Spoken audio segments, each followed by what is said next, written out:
మనం ఈ శనివారం మరి ఈ సాయంకాల ఆరాధన ప్రారంభించుకుందాం. ఈ సాయంకాల ఆరాధనను మనం ప్రారంభించుకుందాం.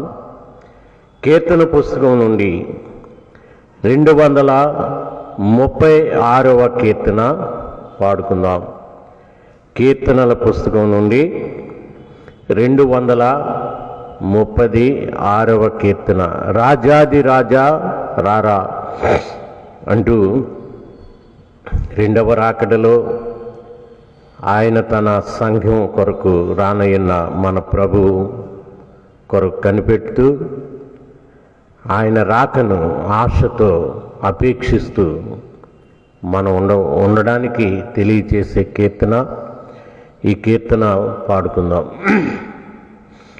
రాజాది రాజా రారా, రాజులకు రాజువై రారా, రాజయేసు రాజ్యమేల రారా, రవి కోటి తేజయేసు రారా, రాజయేసు రాజ్యమేల రారా, రవి కోటి తేజయేసు రారా.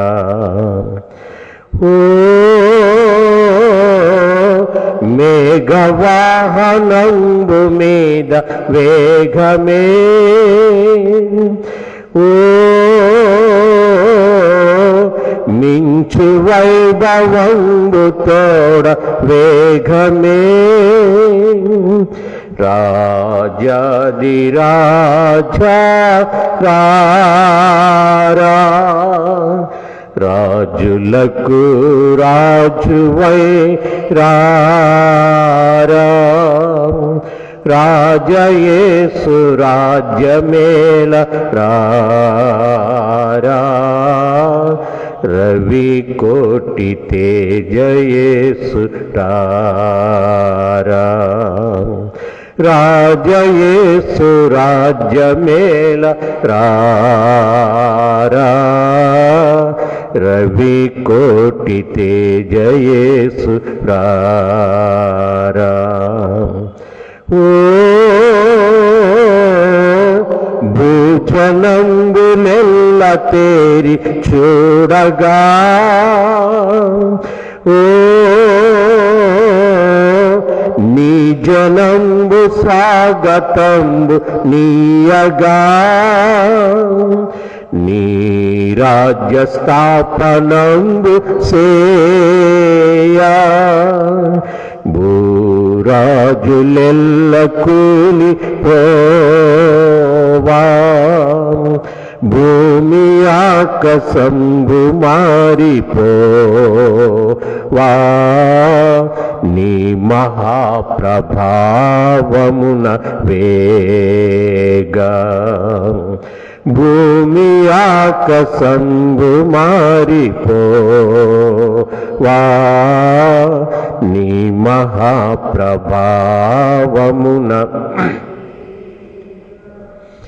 రాజాది రాజా రారా, రాజులకు రాజువై రారా, రాజయేసు రాజ్యమేల రారా, రవి కోటి తేజయేసు రారా, రాజయేసు రాజ్యమేలరా రా రవి కోటి తేజయేసురారా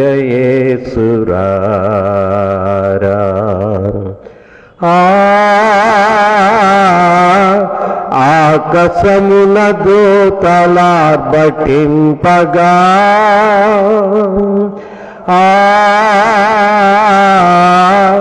ఆది భక్త సంగ సమేతంబుగా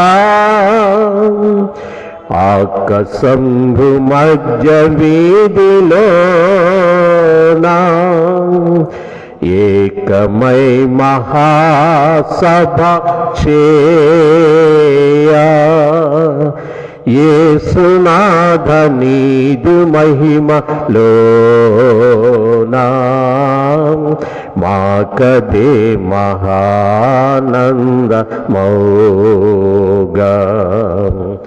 యేసునాథ నీదు మహిమలోనా మాకదే మహానందమౌగా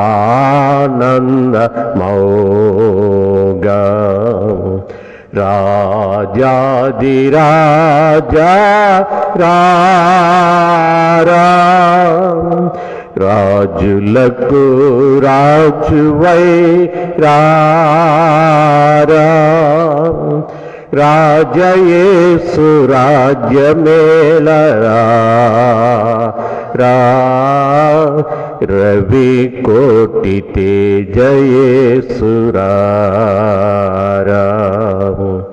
రాజయేసు రాజ్యమేలరా రా రవి కోటి తేజయేసు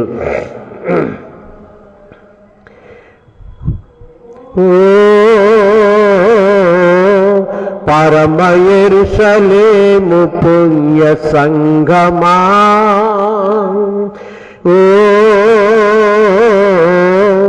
గొరియ పిల్ల క్రీస్తు పుణ్య సంగమా పరమదూతలార భక్తులారా పౌల పోస్తులార పెద్దలారా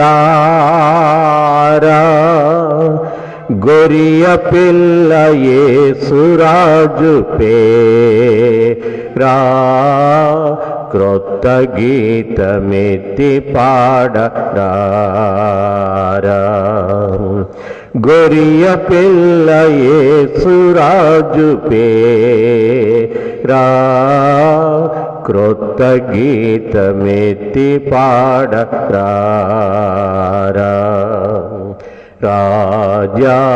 రాజాదిరాజా రారా రాజులకు రాజువై రారా రాజయేసు రాజ్యమేలరా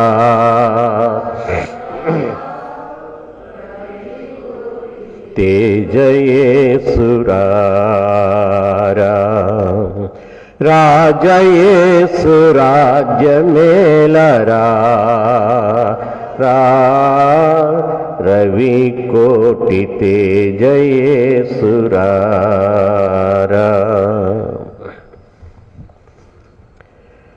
ప్రభువునందు ప్రియులారా, మీరందరూ ప్రభువులో క్షేమంగా ఆరోగ్యంగా ఉన్నారని నేను దేవుని స్తుతిస్తూ ఉన్నాను.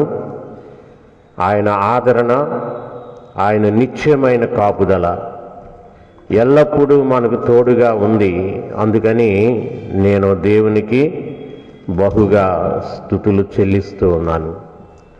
ప్రతిదినం మరి దేవుడు ఈ లైవ్ ద్వారా మనలందరినీ సమకూర్చాడు. కనుక ఈ లైవ్ ద్వారా అందరూ అన్ని గృహాల్లో నుండి దేవుని వాక్యం ఈ సమయానికి వినగలుగుతున్నారు. మరి గతంలో అయితే లైవ్ లేకుండానే ఇక్కడ ఆరాధన జరిగేది. వచ్చే కొద్దిమందితోనే ఆరాధన ముగిసేది. ఇప్పుడైతే కరోనా వైరస్ కారణంగా మొదలుపెట్టిన లైవ్ ప్రోగ్రాం అన్ని కుటుంబాలను రీచ్ అవుతుంది. అందరూ మీరు గృహంలోనే ఉండి చూడడానికి అవకాశం కలుగుతుంది. అయినా కొంతమంది చూడలేదనేది నాకు అర్థమైంది.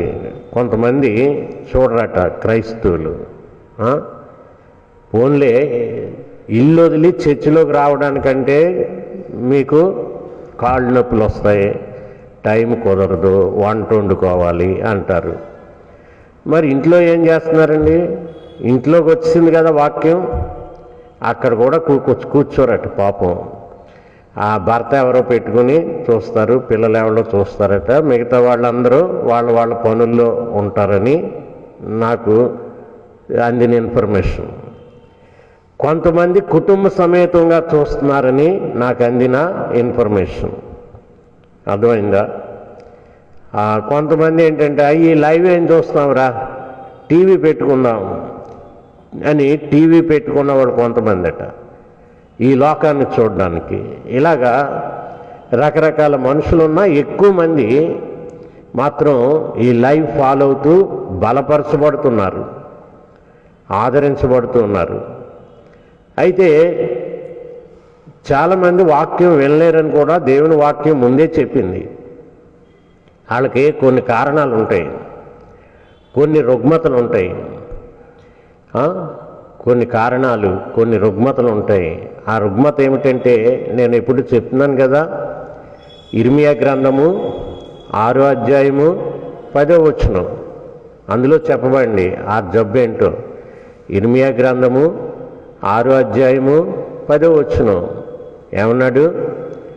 విందురని నేను ఎవరిని గూర్చి సాక్ష్యం ఇచ్చేదను, వారు వినుటకు తమ మనస్సును సిద్ధపరచుకున్నారు.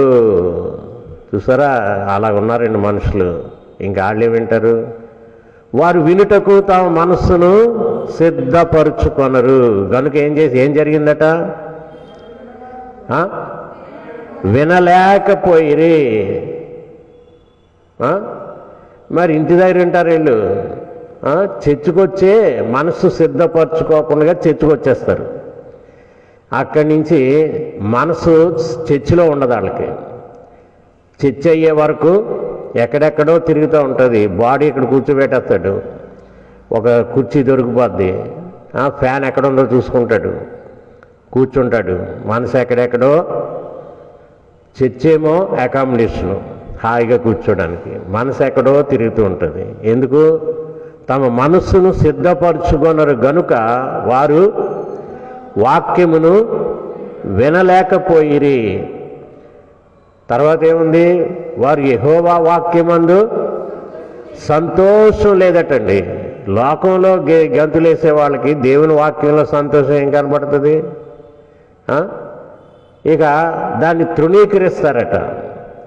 ఎప్పుడైపోద్దో ఈ నన్ను తిట్టేస్తూ ఉంటారు అలాంటి. ఇంకా ముగించడు. నేను వెళ్ళి తాగొద్దా, నేను బ్రాందీ షాప్కి వెళ్ళొద్దా, నేను వెళ్ళి బీడీలు పేల్చొద్దా, ఇలాంటివన్నీ అనుకుంటూ నన్ను తిట్టేస్తూ ఉంటారు లోపల. నేను వాళ్ళకి కాళ్ళకి బెంచికి ఏమన్నా సంఖ్యలు వేసి కట్టేసానండి, నేను ఆరాధన వాక్యం వదిలే వరకు బయటికి వెళ్ళకండి అని. కట్టలేదు కదా, మరి ఎందుకట? కనుక రావడం ఒక తప్పు, వాక్యం వినడానికి మనసు సిద్ధం లేకుండా రావడం ఒక తప్పు, వచ్చి నానా ఇబ్బంది పడడం ఇంకొక పొరపాటు. అలాంటి వాళ్ళు. మరి వీళ్ళు ఇంట్లో కూర్చొని లైవ్ వింటారని అందమా? వాళ్ళు లైవ్ వినరు ఎట్టి పరిస్థితిలో. అలాంటి వాళ్ళు ఉన్నారు. వినేవాళ్ళు, శ్రద్ధ కలిగిన వాళ్ళు వింటున్నారు, బలపడుతున్నారు. కనుక వీళ్ళు ఏం చేస్తారండి? తృణీకరిస్తారట వాక్యాన్ని ఏం చేస్తారండి? వాక్యాన్ని తృణీకరించి వాడు ఎవడై ఉంటాడండి? ఆడంత దౌర్భాగ్యుడు ఇంకోటి ఉండదు కదా. ఇలా వాక్యాన్ని తృణీకరించే వాళ్ళు ఏం చేస్తారంటే డైరెక్ట్గా వచ్చి నాకు చెప్పడానికి కూడా, సలహా ఇవ్వడానికి కూడా ధైర్యం ఉండదు వాళ్ళకి. అందుకని ఎవడో ఒక పరమ సుంటని ఎదుక్కుంటారు, ఆయన్ని పంపిస్తారండి. పాపం వాడికి ఏం తెలీదు, వచ్చేస్తాడు. అయ్యగారు వాక్యం 1/2 గంట చెప్తే సరిపోదు కదా, ఆదివారం అని నాకు సలహా ఇస్తారండి. అప్పుడు చెప్పు తీసుకు తన్నినట్టుగా మాట్లాడతాను. చెప్పుతో తనను కానీ ఎడా పెడా వాయించేస్తా.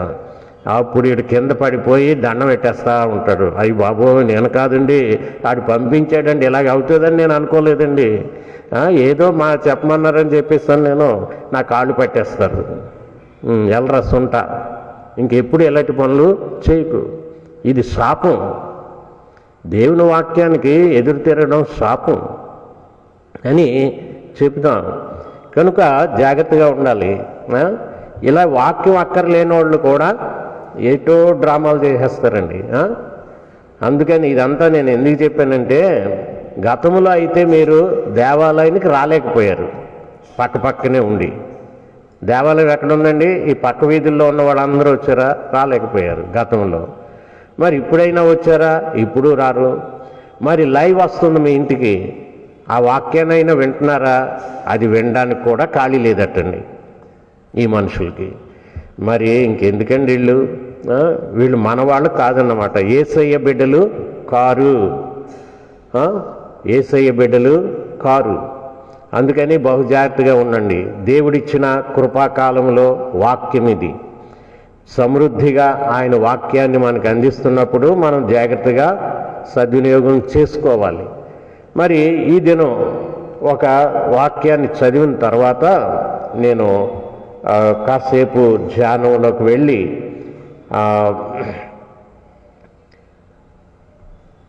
మనం ముగించుకుందాం.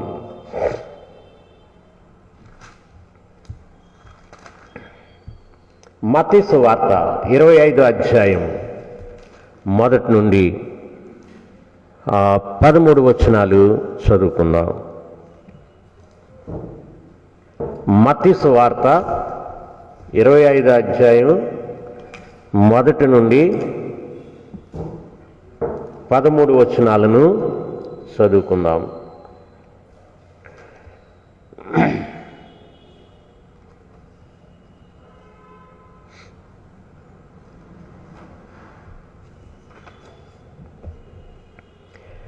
పరలోక రాజ్యము తమ దివిటీలు పట్టుకొని పెండ్లి కుమారుని ఎదుర్కొనుటకు బయలుదేరిన 10 మంది కన్యకలను పోలి ఉన్నది. వీరిలో 5 బుద్ధి లేనివారు, 5 బుద్ధి గలవారు. బుద్ధి లేనివారు తమ దివిటీలు పట్టుకొని తమతో కూడా నూనె తీసుకొని పోలేదు.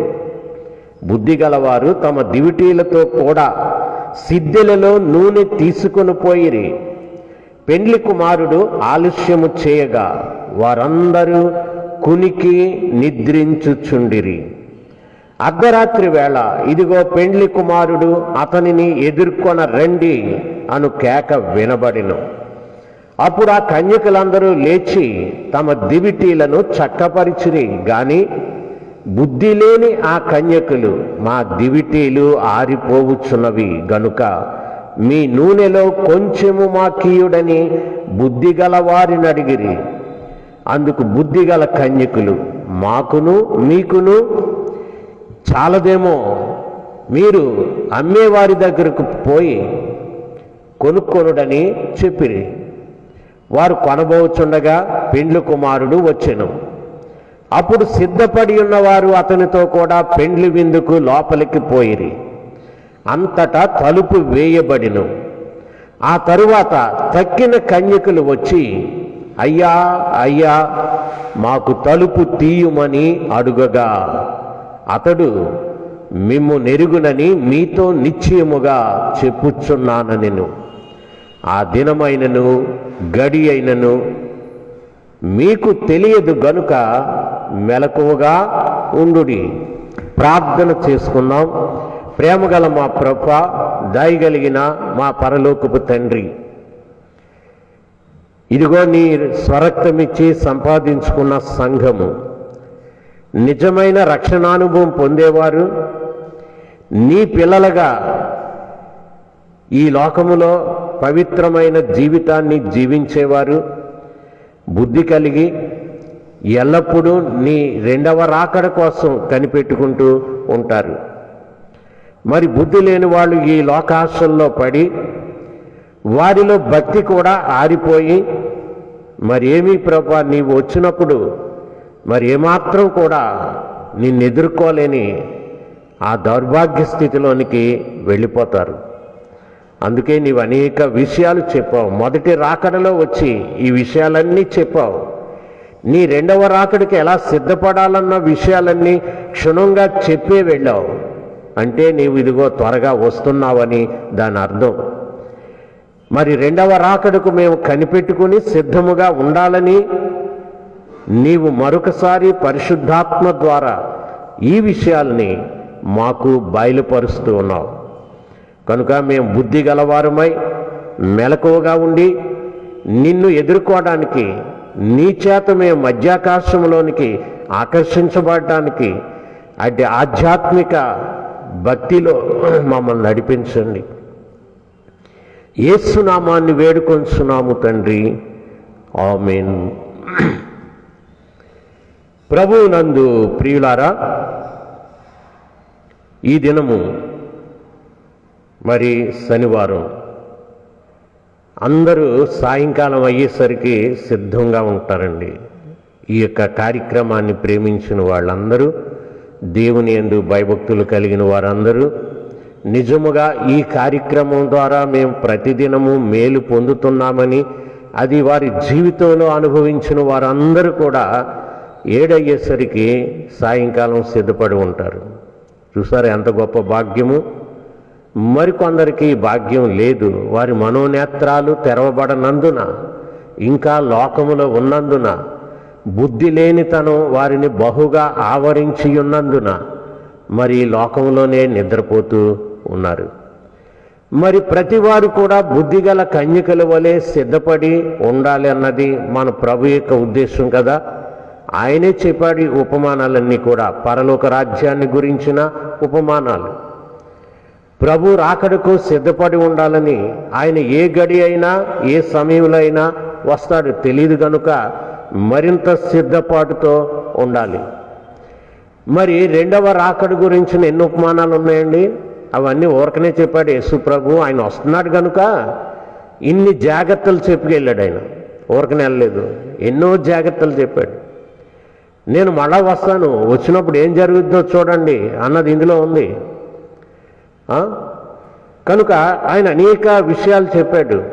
నేను మళ్ళా వచ్చినప్పుడు ప్రతి వాళ్ళకి వాళ్ళ క్రియల చొప్పున ప్రతి వానికి ఇవ్వడానికి జీతం సిద్ధపరిచిన దగ్గర ఉంది. మంచి కార్యాలు చేసిన వారు మంచి మేలులు పొందితే, చెడ్డ కార్యాలు చేసి దైవ విరుద్ధంగా ప్రవర్తించిన వారందరికీ కూడా శిక్ష అనే ఫలితం ఉంటుంది. ఇది అందుకని ఈ విషయాలు ఎవరు నమ్ముతారు? దేవుణ్ణి ఎరిగిన వాళ్ళు నమ్ముతారు. దేవుణ్ణి ఎరగిన వాడు ఏం నమ్ముతాడు? వాడు గుడ్డోడు. వాడికి ఆధ్యాత్మిక నేత్రాలు ఉండవు, ఆధ్యాత్మిక జ్ఞానం ఉండదు. ఈ లోక సంబంధమైన జ్ఞానముతో దేవుణ్ణి నువ్వు చూడగలవా? అది ప్రత్యేకంగా ఈ లోక జ్ఞానానికి మించిన ఆ ఆధ్యాత్మిక జ్ఞానం నీకు కావాలి. పరిశుద్ధాత్మ నడిపింపు కావాలి. అది దేవుణ్ణి మనకు దగ్గరగా నడిపించేది. అందుకనే ఇక్కడ బుద్ధిగల కన్యకలు వారి దివిటీలు వెలుగుతూ ఉన్నాయి. అంటే వారు పరిశుద్ధాత్మ నింపుదల కలిగిన వారు, పరిశుద్ధాత్మ నడిపింపులో ప్రతిదినము నడుస్తున్న వాళ్ళు. అందుచేత యేసు ప్రభు రాకడను ఎదుర్కోవడానికి ఆయన ఎప్పుడు వస్తాడన్నది ప్రశ్న కాదు వీళ్ళకి. ఆయన ఎప్పుడు వచ్చినా సరే మేము సిద్ధపడి ఉండాలన్నదే వీళ్ళకున్న మెలకువ. ఎంతమంది క్రైస్తవులు ఇలా ఉన్నారండి? ఎంతమంది ఉన్నారు క్రైస్తవులు చెప్పండి? ఎంతమంది ఉన్నారు ఇలాగా? నిద్రపోతూ ఉన్నారు కదా. ఆదివారం వచ్చింది, చర్చికి ఆటోమేటిక్గా వెళ్ళిపోతున్నాం కీ బొమ్మల్లాగా. కీ ఇస్తే బొమ్మ ఎలా నడుస్తుంది? అలాగా సాతాను కీ ఇచ్చి పంపిస్తాడు. కానీ మనం మెలకువగా ఉన్నామా? ప్రభు అయిన యేసు ఇదిగో నేను సిద్ధంగా ఉన్నాను, నీవు ఎప్పుడు వస్తావో కానీ త్వరగా రమ్ము, నీవు త్వరగా రమ్ము. ఇలాగే మన ప్రార్థన ప్రతిదినం మన ప్రార్థన అయి ఉండాలి. ప్రతి క్షణము మన ప్రార్థన అయి ఉండాలి. నా ప్రియమైన యేసు, నీవు ఎప్పుడు వస్తావని తెలియదు, కానీ నేను ఎల్లప్పుడూ సిద్ధంగా ఉన్నాను. ఒకవేళ నీ రాకకు ముందే నేను ఈ లోకంలో నా యాత్ర ముగించేవలసి వస్తే నీవు ఎప్పుడు వస్తావో అప్పుడు నేను మహిమ దేహం దాల్చుకుని నేను ఎదుర్కొంటాను. అలాంటి సిద్ధపాటు అవసరం. ప్రభు రాక ఆలస్యమైన మనం ఈ లోకంలో మన యాత్ర ముగించవలసి ఉందని తెలుసు అందరికీ.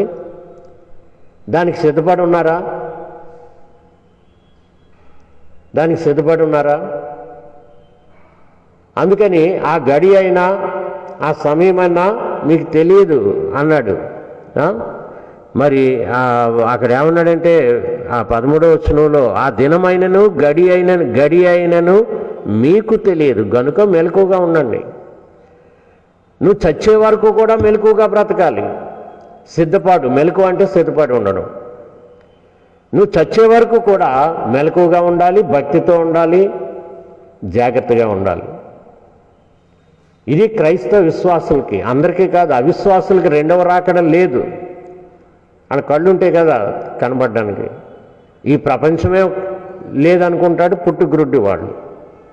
ఈ ప్రపంచం ఎలా ఉంటుందో, పుట్టుకతోనే గుడ్డోళ్ళుగా పుట్టినోళ్ళకి ఈ ప్రపంచం ఎలా ఉంటుందో తెలుస్తుందా?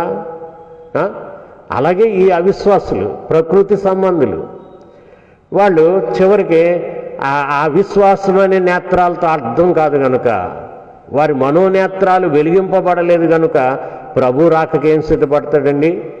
ఒకవేళ నువ్వు గుడ్డివాడు అయితే ప్రభు నిన్ను స్వస్థపరచడానికి కూడా సిద్ధంగా ఉన్నాడు. ఒక గుడ్డోడు యేసు ప్రభుని కేకలు పెట్టి, అయ్యా నన్ను కరుణించు అని కేకలు పెట్టాడు. అయితే గుడ్డోడికి భిక్షం కావాలా, ఏం కావాలి అడగండి అన్నాడు. యేసుప్రభుకి తెలీదా? ఆ గుడ్డోడికి భిక్షం అక్కర్లేదు, నాకు చూపు దయచేయి దేవా అన్నాడు. నాకు చూపు కావాలి. ప్రతి గుడ్డి క్రైస్తవుడు దేవుణ్ణి అడుక్కోవాలి చూపు కావాలని. ఆదివారం గుడ్డిగా చర్చికి వెళ్తున్నావు, గుడ్డిగా దేవుణ్ణి ఆరాధించేస్తున్నావు, తడుముకొని మళ్ళా ఇంటికి వెళ్ళిపోతున్నావు. కానీ వెళ్ళి నువ్వు దేవుణ్ణి అడగాలి, ప్రభువా నాకు చూపు దయచేయి, నా మనోనేత్రాలు వెలిగించు, ఎందుకంటే నీ రాకడకు నేను సిద్ధపడి ఉండేలాగా నాకు చూపు కావాలి. ఆత్మ సంబంధమైన విషయాలను వివేచించేటటువంటి ఆత్మ వివేచన అనే చూపు కావాలి అని దేవుణ్ణి అడగాలి. ఇవన్నీ అడుగుతున్నారండి. అబ్బా ఏం అక్కర్లేదు, అవి ఏం మనకు అక్కర్లేదు, లోకం ఉంటే చాలు. ఈ లోకము దాని ఆశయు గతించిపోవును, దేవుని చిత్తము నెరవేర్చువాడు నిరంతరము నిలుచును. లోకాశల్లో ఇరుక్కుపోయారండి. లోకాశలు, దేవుడన్న మాటే లేదు. బాప్తిసం మాత్రం పొందేస్తారు. ఎందుకు పొందుతారు బాప్తిసం? ఏదో పొందేస్తారు అనుకోకుండా, కాలక్షేపం అయిపోతుంది. కానీ ప్రభు వస్తాడని సిద్ధపడి ఉండాలని తెలుసా? మరికొందరు బాప్తిసం పొందేస్తారు. ఎందుకు పొందుతారంటే వాళ్ళు దేవుణ్ణి నమ్ముకోవడానికి పొందరు. కొంతమంది బాప్తిసం దేవుణ్ణి నమ్ముకోవడానికి పొందరు. ఎందుకు పొందుతారు? ఆ పెళ్ళి ఫిక్స్ అయిపోగానే రెడీ అయిపోతారండి చర్చికి బైబిల్ పట్టుకుని. అంతకుముందు చర్చి ముఖమే చూడరు. పెళ్ళి ఫిక్స్ అయిపోగానే ఎక్కడ రెడీ అయిపోయారు? బైబిల్ పట్టుకుని రెడీ అయిపోతారు. ఏనాడు చర్చి ముఖం చూడన్నాడు. మరి తప్పదు కదా, రండిరా బాబు, తప్పదేక రండిరా బాబు అని బాప్తీసం ఇచ్చేస్తాం. కానీ ఆడికి రక్షణ వస్తుందా? రాదని తెలుసు, ఆడికి తెలుసు, నాకు తెలుసు. మరి అందులో ముంచకపోతే పెళ్ళి అవ్వదు కదా. పెళ్ళి అవుతుందా? ఆ నీటిలో ముంచకపోతే వీడికి పెళ్ళి అవ్వదు. చూసారా, ఆడికి బాప్తీసం అవసరం ఎప్పుడు వచ్చింది, ఎందుకు వచ్చిందంటే పెళ్లి కోసం. ఆ తీసుకునేది పెళ్లి ముందు తీసుకుంటాడు. ఇలాగని కొంతమంది ఏం చేశారంటే పెళ్ళని చెప్పకుండా నెల 2 నెలల ముందు తీసేసుకుంటున్నారు. ఆ తర్వాత నెల అయ్యాక పెళ్లి సందడి మొదలు, అహో నువ్వు ఇందుకోసం బాప్తీసం పొందావురా అనుకుంటాం. ఇలాంటి వారు అందరూ సిద్ధపడి ఉంటారా? సిద్ధపడి ఉన్నవాళ్ళైనా యేసయ్య వస్తాడని తెలుసా? సిద్ధపడి ఉండకపోతే ఆ దినం ఎలాగుంటుందో తెలుసా? యేసుప్రభువే చెప్పాడు, భయంకరంగా ఉంటుందట, తట్టుకోలేరు. భయంకరంగా ఉంటుంది, తట్టుకోలేరు ఎవడు కూడా. అప్పుడు కళ్ళు తెరుస్తారు కానీ టైం అయిపోద్ది. అప్పటికే యేసయ్య నిన్ను నమ్మేస్తానన్నా నమ్మడానికి అవకాశాలు లేవు. కృప అనే తలుపులు మూయబడతాయి, సువార్త అనే తలుపులు మూయబడతాయి. అప్పుడు దేవుడు నీ మొర వినడు, ఎంత మొత్తుకున్నా సరే. అందుకే ఇదే సమయం రండి యేసు ప్రభుని నమ్ముకోవడానికి, యేసు ప్రభును విశ్వసించడానికి. క్రైస్తవుడని చెప్పుకోవడానికన్నా ఏది నీ క్రైస్తవ బ్రతుకు? చాలామంది క్రైస్తవులు బాప్తీసం పొందేస్తారండి, కానీ అన్యుల కన్నా అధ్వానంగా ఉంటున్నారు వాళ్ళు.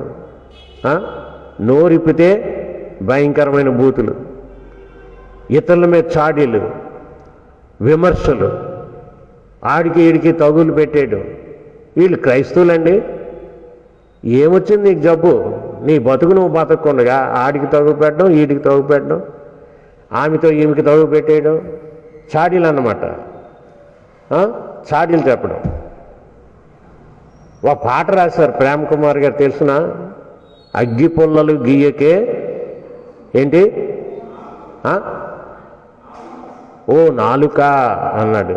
నాలుక అని పేరు ఎవరైనా పెట్టుకున్నారా? శ్రీమతి నాలుక గారు, నాలుకమ్మ గారు అని ఎవరైనా పెట్టుకున్నారండి? నాలుకమ్మ, నాలుకయ్యా అని ఎవరైనా పెట్టుకున్నారా? పెట్టుకోండి ఈసారి. నీ నాలుకే చెప్తున్నాడు, అగ్గి పొల్లలు గీయకే ఓ నాలుక, బొగ్గుమని బ్రతుకులను కోల్చకే ఓ నాలుక. నాలుగు గురించి యాకోబు కూడా చెప్పాడు. అందుకని వీళ్ళు క్రైస్తవులేనండి.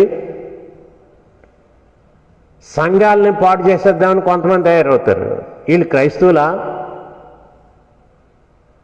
యేసు ప్రభు తన స్వరక్తం ఇచ్చి సంపాదించుకున్న సంఘం ఇది. ఆయన రాకడి వరకు ఆ సంఘాన్ని కాపాడుకోగలిగిన శక్తి ఆయనకు ఉంది. నువ్వేదో చేసేస్తానంటే సంఘం కూలిపోదు, నువ్వు కూలిపోతావు. ఈ బండ మీద ఎవడన్నా పడితే ఏమైపోతాడు? తునకలైపోతాడు. ఈ బండ వెళ్ళి నీ మీద పడితే నిన్నేం చేస్తుంది? తిరగలు విసిరినట్టు విసిరేస్తుంది.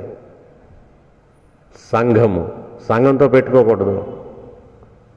సంఘంతో మంచి రిలేషన్స్ మెయింటైన్ చేయాలి. హీరోలమని సంఘంతో తగులు పెట్టుకుని జీరోలు అయిపోకూడదు. సంఘంతో తగులు పెట్టుకుంటే హీరోలుగా మీ పని ఏంటి?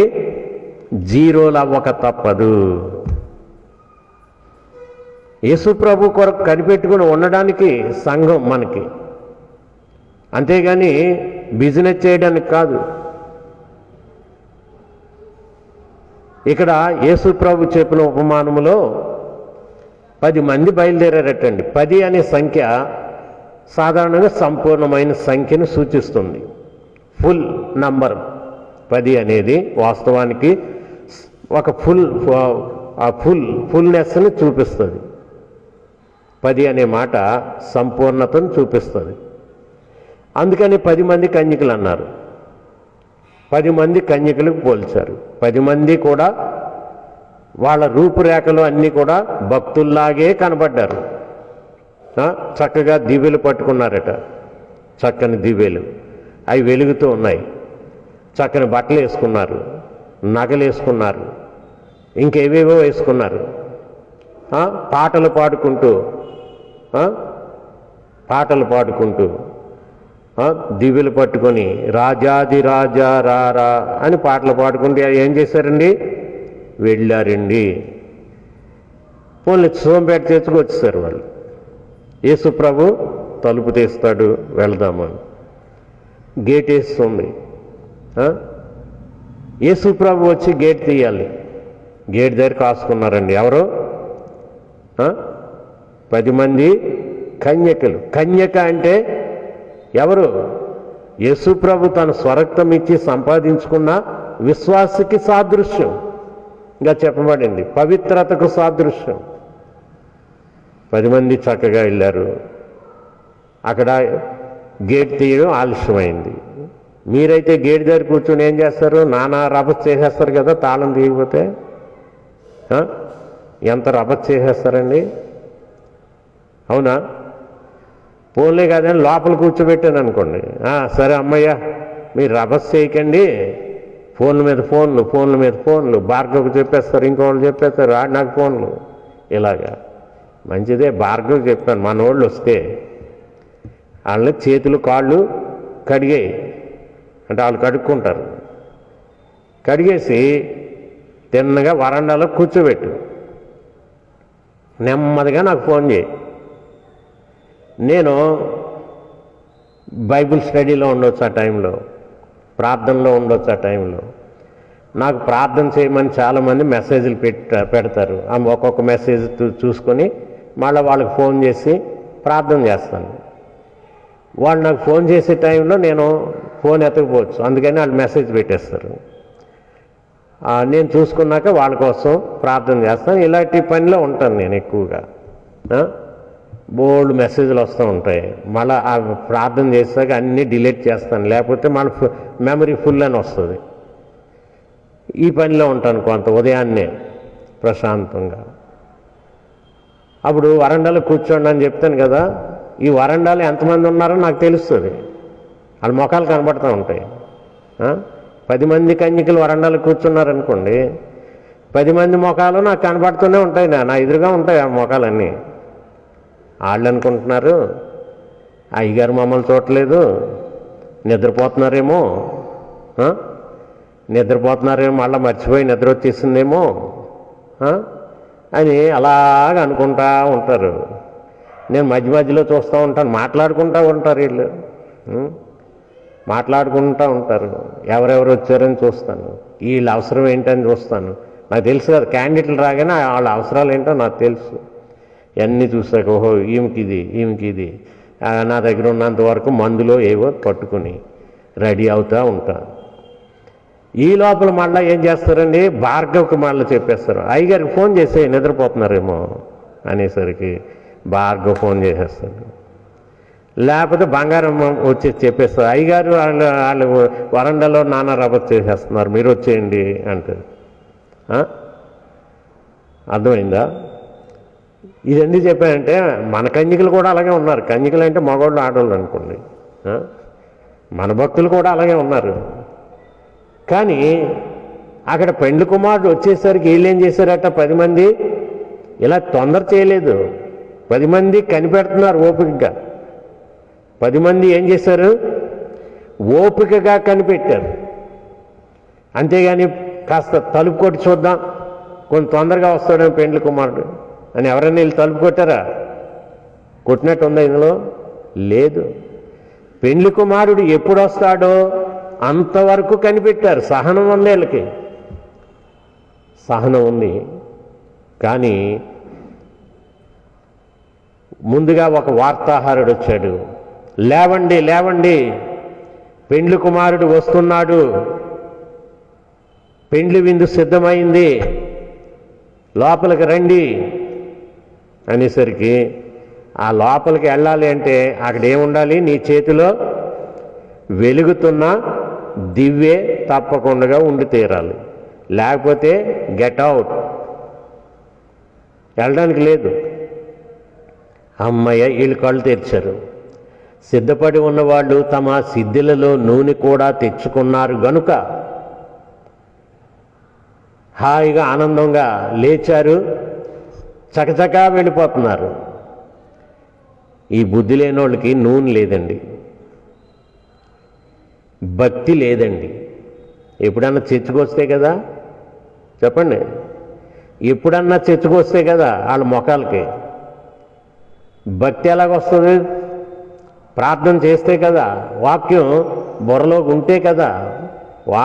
వాక్యం బుర్రలో ఏమి ఉండదు, లోకమంతా ఉంటుంది. వీళ్ళు భక్తి ఆ కాసేపటికే రెడీ అయ్యి వచ్చారండి. ఆదివారం భక్తిలాగా ఆ కాసేపే 1 గంటకే రెడీ అయ్యి వస్తారు. ఎక్కడ లేని భక్తి ప్రదర్శన, ఎక్కడ లేని ధ్యానం, ఎక్కడ లేని నమ్రత అన్నీ వచ్చేస్తాయి 1 గంటలోనే. గుడిగేటు దాటగానే ఆ భక్తి ఎగిరిపోయి ఏమే ఆగు అని జుట్టు పట్టేవాళ్ళు ఉన్నారు. మరి ఇంతవరకు నువ్వు చర్చిలో చేసింది ఏంటి చెప్పండి? భోజనాల దగ్గరికి వెళ్ళగానే తిట్టుకునే వాళ్ళు ఉన్నారు. అలాంటి వాళ్ళు గడ్డి పెట్టాను. మరి ఇంతవరకు మీరు చేసే భక్తి ఏమిటి? అలాంటి వాళ్ళు అన్నమాట వీళ్ళు. వచ్చేస్తాడులే పెళ్లి కుమారుడు వచ్చేస్తాడు, కొద్ది నూనె పెళ్లి కుమారుడు తెలిసేటి మన బుడ్డుల్లో ఎంత నూనె ఉందని అలా వెలుగుతుంటే చాలు దుర్పదం అనుకున్నారు. పాపం తెలివి ఏడిసినట్టుంది. లేచారు. అప్పుడు ఈ బుద్ధిగాళ్ళు అంటున్నారు, అమ్మమ్మ నీ నూనె కాసేసే, మాకు నీ నూనె కాసేసే, మేము కూడా మా డ్యూటీలు వెలిగించేసుకుని లోపలికి వచ్చేస్తాం. లేదు, మా నూనె వేసిన వెంటనే మాకు లేక మా డ్యూటీలు ఆరిపోతాయి, మీకు మాకు చాలదు. ఇప్పుడు అలా పంచుకునే వ్యవహారం కాదు ఇది. పంచుకునే వ్యవహారం కాదు. ఇప్పుడు భర్త వస్తాడు, భార్య రాదండి చర్చికి. ఇక భర్త ప్రార్థన చేస్తాడు భార్య కోసం. భర్త ఏం ప్రార్థన చేస్తాడు పాపం? భార్య రాదు చర్చికి, భర్త వస్తాడు. అంటే భర్త తాలూకా కొంత భక్తి భార్యకి ఇవ్వాలి. అది అవుతుందా? ఒకవేళ చర్చిలో ఏదైనా అల్పాహారం పంచిపెడుతున్నాం అనుకోండి, మా ఆవిడ రాలేదండి అంటే ఒక ప్యాకెట్ ఎక్స్ట్రా ఇస్తాం, ఫోన్లు అడిగాడు కాబట్టి. భక్తి ఎలాగన్నా ఇవ్వగలడా? వెళ్ళి భార్యతో నేను వెళ్ళిపోయిన చర్చికి కాస్త భక్తి తీసుకో నువ్వు ఆయన పట్టుకెళ్ళి ఇవ్వగలడా? ఇచ్చారా మీరు? ఎవరన్నా ఇచ్చారా? మీ ఆయన రాలేదు, భార్య వచ్చింది, కొంచెం భక్తి పట్టుకెళ్ళి దోసుల్లో వేయండి. జరిగాయా? అలాగుంది. మా ఆవిడ రాదు కానండి, మా ఆవిడకి అన్ని జబ్బులు వచ్చాయి, ప్రార్థన చేయండి అని భర్త చెప్తాడు. భర్త రాడు చర్చికి, భార్య వస్తుంది. మా ఆయనకి అన్ని జబ్బులు వచ్చాయండి, బాగా ప్రార్థన చేసేయండి మా ఆయన కొరకు, భార్య చెప్పడం. కనుక మీకు మాకు చాలదు ఇది. ఎవరి భక్తి వాళ్ళదే వ్యక్తిగతం. కనుక ఈ ప్రభు రాక కోసం సిద్ధపడి ఉండాలి, మిగిలిన వాడిని హెచ్చరించాలి. తీరే వీళ్ళు తప్పలేదన్నమాట. అమ్మే వాళ్ళ దగ్గరికి వెళ్ళారు. ఇక్కడ బైబిల్లో ఇంకోటి అపార్థం చేసుకోకండి. ఇక్కడ అమ్మేవాళ్ళు దాని అర్థం. అక్కడ ఏమన్నాడు? ఆయిల్ సెల్లర్స్, ఆయిల్ అమ్మేవాళ్ళు అని అర్థం. కానీ అక్కడ ఏముంది అసలు ఆ థాట్ రాలేదు తెలుగు ట్రాన్స్లేట్ చేసేటప్పుడు, మరి ముఖ్యంగా ఆంధ్రదేశంలో, ఇండియాలో. అక్కడ ఏమన్నాడండి? ఏమన్నాడు? అమ్మవారి దగ్గర వెళ్ళంటే ఇంకోలాగా అనుకోవచ్చు. అక్కడికైనా వెళ్ళకండి. కనుక మీరు అమ్మే వాళ్ళ దగ్గరికి వెళ్ళి, నూనె అమ్మే వాళ్ళ దగ్గరికి వెళ్ళి కొనుక్కోండి. అది చెప్పండి. సంఘ కాపురులు కాస్త భాష మార్చుకోవాలి. కొంతమందికి అది కూడా తెలియదు. మీరు నూనె అమ్మే వాళ్ళ దగ్గరికి వెళ్ళి కొనుక్కోండి. వీళ్ళు వెళ్ళారండి బజార్లోకి. ఈ లోపున పెండ్లి కుమారుడు వచ్చాడు, వీళ్ళు వెళ్ళిపోయారు. తలుపు వేయబడింది. ఈ లోపు నీళ్ళు వచ్చేసారు, మళ్ళీ రెడీ అయిపోయి, అయ్యా అయ్యా అయ్యా మాకు తలుపు తీయండి, తలుపు తీయండి. పెండ్లి కుమారుడు వచ్చాడు. వీళ్ళెవర్రా తలుపు కొడుతున్నారు? అసలైన నా భక్తులు సరైన టైంకి వచ్చారు, సరిగా వచ్చేసారు. ఈ తర్వాత వీళ్ళు ఎవరు టైం కాని టైంలో వచ్చి అయ్యా అయ్యా మాకు తలుపు తీయనంటారు? నా భక్తులు ఎవరు ఇలా రారే? ఆవిడ తలుపు దగ్గరికి వచ్చి మీరెవరో నేను ఎరగను, మిమ్మల్ని ఎరగను. ఏమన్నాడండి? అయ్యా అయ్యా మాకు తలుపు తీయమని అడుగగా అతడు మిమ్ము నెరుగునని మీతో నిశ్చయముగా ఖచ్చితంగా చెప్తున్నాను, మీరెవరో నాకు తెలీదు. అయ్యా చర్చికి వెళ్ళాం కదా, బాప్తిసం పొందాం కదా, బైబిల్ కొనుక్కున్నాను కదా, బైబిల్ మీద కూడా పేరు రాసుకున్నాను, నా పేరు బైబిల్లో పేరు కూడా నేను పెట్టేసుకున్నాను. పాత పేరు తీసి ఏ పేరు పెట్టుకున్నాను? బైబిల్లో ఉన్న పేరు కూడా పెట్టేసుకున్నాను. కానీ నీ పేరు ఎక్కడుందో తెలుసా? క్రైస్తవుల్లో లేదు నీ పేరు. అక్కడికి పో, నీ పేరు క్రైస్తవుల్లో లేదే. అందుకే నేను మిమ్మల్ని ఎరగను. గమనించారా? అంతేకాదు, మీ భక్తి ఎలాంటిదంటే నా గురించి సిగ్గుపడ్డారు మీరు. నా నామము ధరించడానికి మీకు సిగ్గేసింది కదా కొన్నిసార్లు, అందుకే మీ భక్తి ఇలా ఏడ్చింది. మొత్తానికి నా నామము ధరించిన వారు ఇదిగో లోపలికి వెళ్ళారు.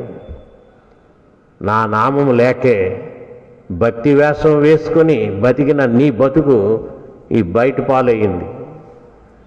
కనుక ప్రభు రాకడకు మనం ఎలాగ సిద్ధపడుతూ ఉన్నామండి? ఆలోచించండి.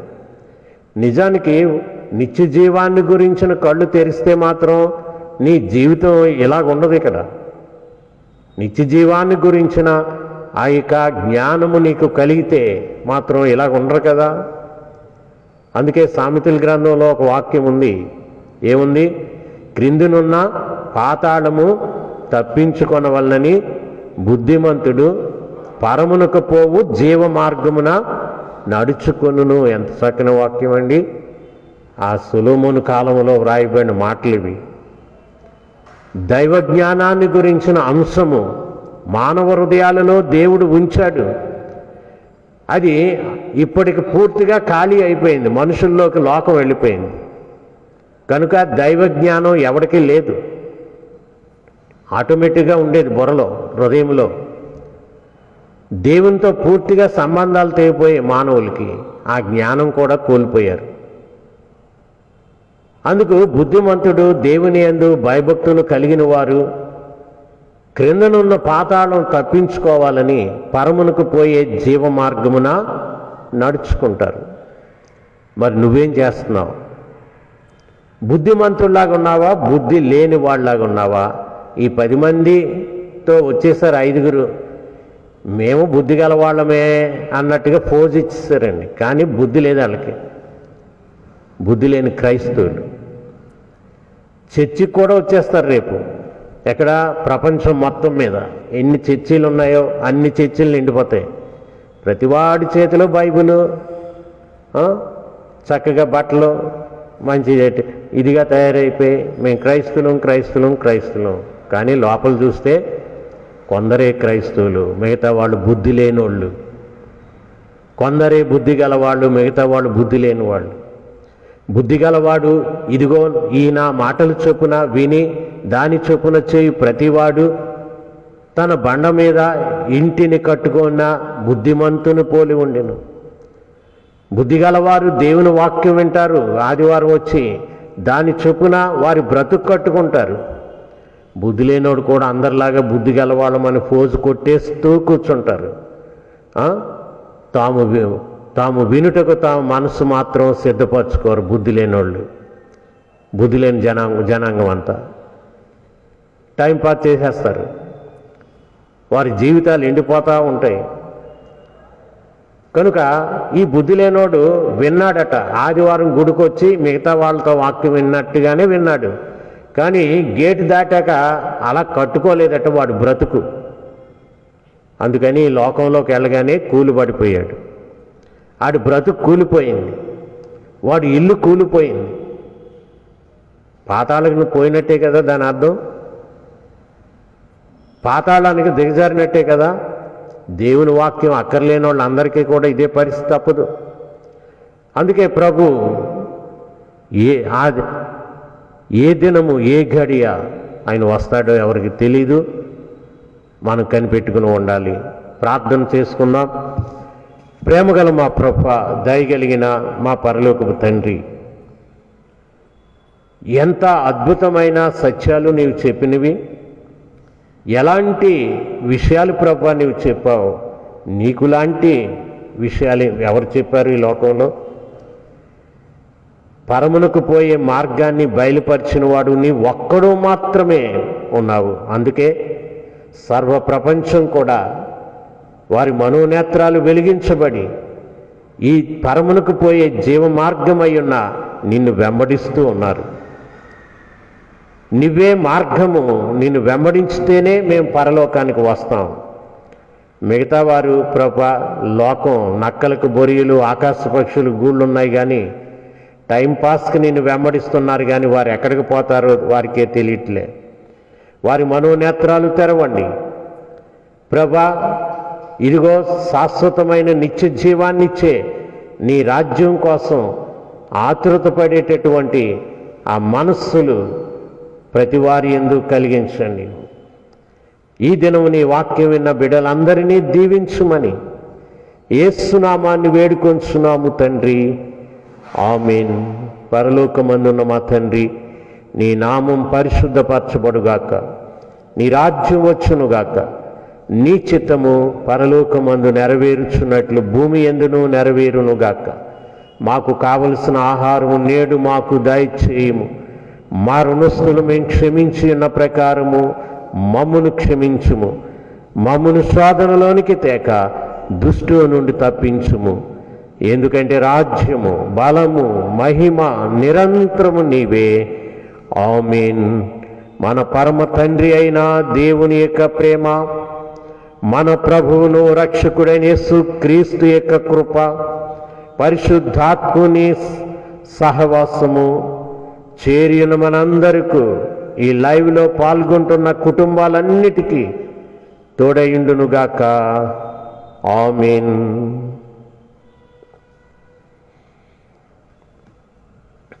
ప్రభు మిమ్మును దీవించునుగాక. ప్రియులారా, రేపు ఉదయకాలం 9 గంటలకు 1-2 క్వైర్ పాటలు, ఒక 3-4 పాడతారు. 9 గంటలకు వచ్చి 9:30కు ఆరాధన స్టార్ట్ అయిపోద్ది.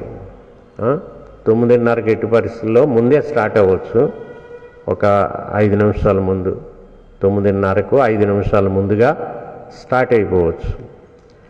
టైంలో ముగించేయడం జరుగుతుంది.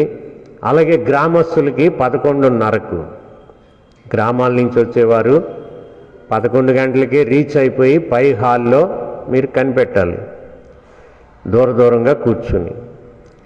ఈ క్రింద ఫస్ట్ బ్యాచ్ అవగానే అప్పుడు మిమ్మల్ని క్లీనింగ్ చేసి, హాల్ అంతా క్లీనింగ్ అయిన తర్వాత మిమ్మల్ని పిలుస్తాం, అప్పుడు మీరు కిందకు వస్తారు. అది గమనించాలి. మరి క్రిస్మస్ కార్యక్రమాలు ఎలాగుంటాయన్నది కొద్దిగా నేను మీకు చెప్పాను కదా. కోవిడ్ కారణంగా గతంలో లాగా మనం చేసుకోలేమండి. ఎందుకంటే వైరస్ వ్యాప్తి చెందే కాలం కూడా, వైరస్ వ్యాప్తి చెందుతూ ఉంది. కనుక అప్రమత్తంగా ఉండాలి. ఇష్టం వచ్చినట్టుగా ఉండడానికి కాదు. మాస్కులు ధరించాలి, తరచుగా హ్యాండ్ వాష్ చేసుకోవాలి. చేతులన్నీ హ్యాండ్ వాష్ చేసుకోవాలి. అలాగే మీరు మీ గృహాల దగ్గర చాలా జాగ్రత్తలు తీసుకోవాలి. బయటికి వెళ్ళిన ప్రతి వాళ్ళు మీరు చాలా శానిటైజ్ చేసుకుంటే కానీ లోపలికి వెళ్ళకూడదు. అలాగే మీరు గుంపుల్లో పడి వెళ్ళకూడదు. గుంపుల్లో ఎలాంటి రోగులు ఉంటారో తెలీదు. అందు ఎట్టి పరిస్థితుల్లో గుంపులో తిరగకూడదు. 6 అడుగులు దూరంలోనే ఉండాలి మీరు మనుషులకి. ఎవరికైనా వాళ్ళు మీకు దగ్గరికి వచ్చారనుకోండి, మీరు దూరంగా ఉండండి. బుద్ధి లేనోడు పాటించుడు, బుద్ధి గల వాళ్ళు ఏం చేయాలి? దూరంగా ఉండాలి. నేను దూరంగా ఉంటాను ఎవరికైనా. ఈలోపు నాటి దూరంగా ఉన్నా నాడేం చేస్తాడు? ఖాళీ చేశారని మళ్ళీ దగ్గరికి వస్తాడు. ఇదేట్రా బాబు అని మళ్ళీ వెనక్కి పరిగెడతా. పరిగెట్టే కాదు, నీ పని చూసుకోరా బాబు, చూసుకో, నేను తర్వాత చూస్తా అని నేనే జాగ్రత్తగా ఉంటాను. అలాగా అందుకని బ్యాంకులకి వెళ్ళడం ఇవి తప్పించారు. వీలైనంత వరకు ఈ బ్యాంకులకి వెళ్లకుండానే పనులు చేసుకునే విధానం పెట్టుకున్నా. బ్యాంక్కి వెళ్తాం, ఏటీఎంకి వెళ్తాం, డబ్బులు తీసేటప్పుడు లైను, వెనుకున్నవాడు ఆగడు, మీదకి వచ్చేస్తాడు. ఇంతవరకు ఆగరా బాబు, అక్కడ కోవిడ్ అని తెలుసు కదా అని చెప్తాను. ఇలాగా ఏటీఎం దగ్గర శానిటైజర్ ఉండదు, ముందోడు వాడతాడు, నేను జేబులో పెట్టుకుని వెళ్తాను శానిటైజరు, ఇంత దూది పెట్టి దాన్ని క్లీన్ చేస్తాను, కాస్త అటు ఇటు క్లీన్ చేసి అప్పుడు కార్డు పెడతా. మళ్ళీ నేను వాడేసుకున్నాక మళ్ళీ దాన్ని క్లీన్ చేసి వచ్చేస్తాను. మిగతా వాడు ఎవడో చేయడు అలాగా. నేను చేస్తుంటే చూస్తూ ఉంటారు. అది అవసరమైతే నా దగ్గర శానిటైజర్ ఉంటే ఆ లైన్లో ఉన్న వాళ్ళందరికీ కాస్త పోస్తాను, కాస్త చేతులు తుడుచుకుంటారు బాబు అని. అలా చెయ్యాలి, పబ్లిక్ సర్వీస్ చేయాలండి. ఈ మరీ పిసినారులాగా ఉండకూడదు. నా సొమ్ము పోద్ది శానిటైజర్ బాటిల్ కొంటే అనుకోకూడదు. మనం కొంత సేవ కూడా చేయాలి సంఘానికి, ఆ సమాజానికి. అందుకని గుంపుల్లో తిరక్కండి. మీరు తీసుకునే పదార్థాలు ఇష్టం వచ్చినట్టుగా ఎక్కడ పడితే అక్కడ తీసేసుకోకండి. మీ పదార్థాలు చాలా నేను విన్నాను కదా, టీ కొట్ల దగ్గర టీ తాగిన వాళ్ళకి వచ్చింది, టిఫిన్ కొట్ల వాళ్ళకి వచ్చింది, కిరాణా కొట్ల వాళ్ళకి వచ్చింది. అందుకని గతాన్ని గుర్తు చేసుకుని జాగ్రత్తగా ఉంటున్నాం. మీరు అన్నీ ప్యాకింగ్ ఉన్నాయే వాడుకోవాలి. బయట ఓపెన్గా పెట్టిన కొనుక్కుంటే ప్రమాదం. ప్యాకింగ్ అవి ఓపెన్గా పెట్టిన ఇలా చేతులతో తీసేస్తూ ఉంటారు. ఆ చెయ్యి మళ్ళా కడుక్కోవడం, ఒకే గుడ్డ ఉంటుంది, నెల రోజులు ఉంటుంది, నెల రోజులు మురుగుతూ ఉంటుంది ఆ గుడ్డ, దాన్ని తుడిచేస్తుంది ఇలా. మళ్ళా మురుగు గుడ్డ చూసి మనం ఏదన్నా అడిగిన వెంటనే ఆ మురుగు చేతితో తీసి వేస్తాడండి మనకి. చూసారు ఎప్పుడన్నా? ఆ మురుగు గుడ్డ ఎంత కంపుగా ఉంటుంది, దాన్ని ఏమైనా సాకిరేకి పంపిస్తాడు ఆ రోజు, నల్లగా అయిపోయి ఉంటుందండి అక్కడ. ఇదంతా తుడుస్తాడు, అన్నీ తుడుస్తాడు, మళ్ళీ చెయ్యి తుడిచేసుకుంటాడు. తుడిచేసుకుని ఈ లోపల ఇంకోటి వస్తే ఈ మురుగు గుడ్డతో తుడుచుకున్న గుడ్డే ఆ చేయితోనే తీసేస్తాడు, వేసేస్తాడు. తినరా బాబు, చేతిలో పెట్టేస్తాడు, ఏదో తెచ్చిపెట్టి ఇదేమో తింటా ఉంటాడు. అదే స్ప్రెడ్ అవ్వడానికి అదే కారణం. అందుకని చాలా జాగ్రత్తగా ఉండాలి. ప్రతి వాళ్ళు బహు జాగ్రత్తగా ఉండాలి. ఇంట్లో చేసుకోండి ఏదైనా మీ ఆహారం, ఒక షెడ్యూల్ పెట్టుకొని ఇంట్లోనే చేసుకోండి, అది మంచిది. రోడ్ల మీద తినకండి. నేను చెప్పడమే మిగిలిపోతుంది. ఎంతమంది తింటున్నారు నాకు తెలుసు. నేను చెప్పడమే మిగిలిపోతుంది కానీ ఎంతమంది తింటున్నారో తెలుసు. కానీ చెప్తాను, మరి దేవుడు నన్ను అడుగుతాడు, కనీసం ఒక్క మాట కూడా చెప్పలేదు. నేను దేవుణ్ణి అంటాను, వాళ్ళు విన్నరు ప్రభు ఇక్కడ చెప్పడం, కానీ వాళ్ళు అక్కడే తింటున్నారు అంటే చెప్పడం చెప్పే, వాళ్ళు అక్కడ తిన్నా ఎక్కడ తిన్నా నీకు అనవసరం. లేదంటే మా అయ్యగారు మా చెప్పలేదు ప్రభా అని ఆ రోజు వేస్తారు నింద. వేస్తారా లేదా? వేస్తారు. అందుకని చెప్పేస్తాయి అన్నాడు. నేను చెప్పేస్తున్నా. బుద్ధి గలవారు అందరూ నా మాట వింటారు, బుద్ధి లేని వాళ్ళు లోకంలో తింటారు. అంతేనా? అది గుర్తుపెట్టుకోండి. ప్రయాణాలు ఎక్కువ చేయకూడదు. నాకు ఇప్పుడు ఈ నెలలో అందరూ పిలిచారు, క్రిస్మస్ ఫంక్షన్లు అవుతున్నాయి. మరి ఎలా చేస్తున్నారో నాకు తెలియదు. నేను చెప్పేశాను, రానని చెప్పేశాను, ఎక్కడికి నేను కదలను, ఇల్లు కదలను అని చెప్పేశాను. కరోనా వైరస్, నేను ఎక్కడికి కదలనన్నా. హైదరాబాద్ కూడా వచ్చింది కాల్, 2 సార్లు వెళ్ళాలి, రానని చెప్పాను. అది ఎంత పెద్ద మీటింగ్ అయినా నేను రాను బాబు అని చెప్పాను. అలాగే ఇప్పటికప్పుడు ఎంత హడావుడవుతుండేది కరోనా లేకపోతే. చాలా క్యాంపులు పడి మొమాటం లేకుండా చెప్తాను. అందుకని కరోనాను దృష్టిలో పెట్టుకొని క్షేమంగా ఉండండి. ఇంట్లోనే ఉండండి, అది క్షేమం ఒంటికి. ఈ మధ్య కూడా చాలామంది చనిపోయారు, మీకు తెలీదు. ఈ మధ్య కూడా చాలామంది చనిపోయారు కరోనా వైరస్ వల్ల. అందుకని మీరు ఎంత జాగ్రత్తగా ఉంటే అంత మంచిది. నేను మాత్రం చాలా జాగ్రత్త తీసుకుంటున్నాను కదా, ఇక్కడ బహు జాగ్రత్త తీసుకుంటున్నాను. అలాగే ఉండాలి ఇంట్లో కూడా. నాకు పని ఎక్కువైపోయింది. ఎందుకు? ఈ బట్టలు ఉతుక్కునే పని ఎక్కువ. ఇప్పుడు అంతా శుభ్రంగా వేసుకున్న ఇది జస్ట్ అలా రోడ్డు మీదకి వెళ్ళానంటే ఇది తీసి పక్కన పాడేస్తాను, ఉతుక్కోవాలి.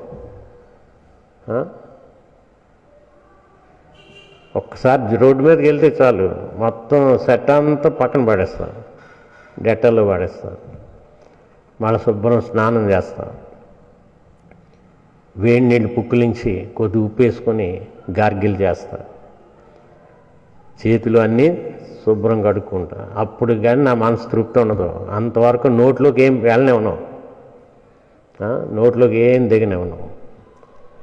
ఎందుకు? అంత జాగ్రత్త తీసుకోవాలి.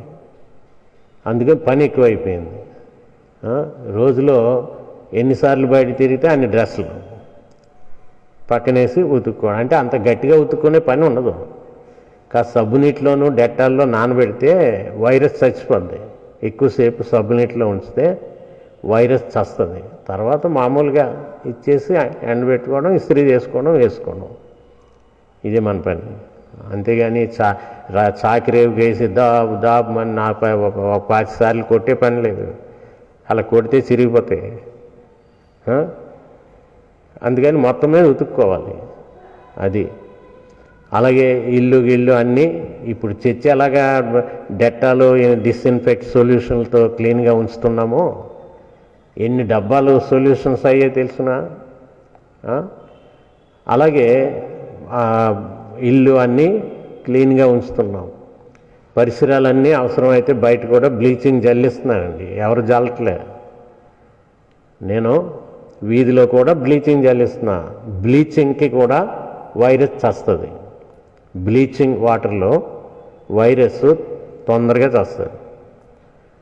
అది అలాగే మీరు బయటికి వెళ్ళిన తర్వాత జాగ్రత్తగా ఉండాలి. మీ ఉమ్ము మీరు మింగేయకండి. లోపల మింగేయకుండా ఇంటికి వెళ్ళి కాస్త వాష్ చేసుకోవాలి. ఈ మౌత్ వాష్ లోషన్ కానీ ఏదన్నా వేసుకుని, లేదా అది లేనప్పుడు ఉప్పు కానీ వేసుకుని గోరువెచ్చటి నీటితో బాగా పుక్కిలించాలి. పుక్కిలించి బాగా కడుక్కున్నాక అప్పుడు ఏదన్నా తీసుకోవాలి. అది క్షేమం. అలాంటి మంచి పనులు చేయండి, బతికించకండి. ఇది కరోనా కాలం భయంకరమైన కీడు సంభవించే కాలం. అందుకని ఎంతో జాగ్రత్తగా ఉండాలి, బహు జాగ్రత్తగా ఉండాలి. దీనికి సంబంధించిన అన్నీ తీసుకోవాలి. మీ ఇమ్యూనిటీ వీక్ అయిపోకూడదు. బలమైన ఆహారం తినాలి. బలమైన ఆహారం, మీ బాడీకి బలంగా ఉండే ఆహారం తినాలి. అంటే బయటికే వెళ్లకుండా ఇంట్లో ఉంటే సమస్యే రాదు అసలు. బయట తిరిగే వాళ్ళు కూడా మీ ఇమ్యూనిటీని బాగా బలపరుచుకోవాలి. అందుకని నేను టోటల్గా చర్చ్ మెంబర్స్ అందరికీ ఇంట్రెస్ట్ ఉన్న వాళ్ళందరికీ చెప్పాను. వాళ్ళందరూ హెల్తీగా ఉన్నారండి ఇప్పటికీ. ఆ పక్కింటోడికి వైరస్ వచ్చినా, ఈ పక్కింటోడికి వైరస్ వచ్చినా మన వాళ్ళకి ఏమీ రాలేదు. ఈ వైరస్ వచ్చిన వాళ్ళ మధ్య వీళ్ళు క్షేమంగా ఉన్నారు. ఎందుకంటే చెప్పినవి చేశారు కనుక. అలాగా ఇంకా ఉన్న వైరస్ పోలేదు. బయట వాళ్ళని చూసేసి మీరు కూడా అళ్ళ గంతులేకండి. మనం చాలా జాగ్రత్తగా ఉండాలి. పిల్లల్ని చాలా జాగ్రత్తగా చూడాలి. బజార్లో పడి ఏది పడితే అది కొనుక్కోవడం. పిల్లలకి తెలియదు, డబ్బులు ఇచ్చేస్తున్నారు, వెళ్ళిపోతున్నారు. అక్కడ డస్ట్ పడిని అన్నీ కొనుక్కుని మింగేస్తున్నారన్నీ పిల్లలు. వాళ్ళకి ఇంట్లో తయారు చేసి ఏదైనా పెట్టండి, అంతేగాని రోడ్ల మీదకి వెళ్ళకుండా. రోడ్ల మీద తినొద్దని చెప్పండి. చెప్తున్నాను కదా, రోడ్ల మీద ఇవి స్వీట్ స్టాల్లోనూ అక్కడ అవన్నీ మంచివి కాదు. మరి ప్రార్థనలు పెట్టుకున్న వాళ్ళకి కూడా మీరు మిక్చర్లు అవి ప్లేట్లో పెట్టి పలహారం ఇవ్వకండి. తినం కూడా. నేను మీకు చెప్పాను కదా, ప్యాకింగ్ నేను మీకు ఇచ్చానా లేదా, ప్యాకింగ్లు ఇచ్చానా లేదా చేతిలో పలహారం పెట్టానా? చెప్పండి. నేర్చుకుంటున్నారా నేను చేసినవన్నీ చూసి? బ్రాండెడ్ ఐటెం నేను సెలెక్ట్ చేసి ప్యాకింగ్లో ఉన్నాయే తెచ్చి ఇస్తున్నాం. దేనికైనా అదే జరుగుతుంది. అంతేగాని అడ్డమైన వాటిని అన్నిటిని తినేకండి, రోడ్డు మీద కనబడి. పండ్లు కూడా ఏం చేయాలి, మీరు కొనుక్కొని కడుక్కోవాలి శుభ్రంగా. పండ్లు కడుక్కొని తినాలి, ఇష్టం వచ్చినట్టు తినకూడదు పండ్లు.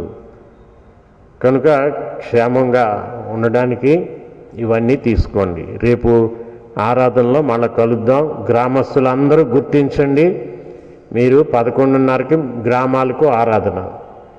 అన్ని గ్రామాలకు మీరు ఒకరికొకరు ఫోన్ చేసి చెప్పుకోండి, 11:30కు మీరు రావాలి. ప్రభు మిమ్మల్ని దీవించునుగాక.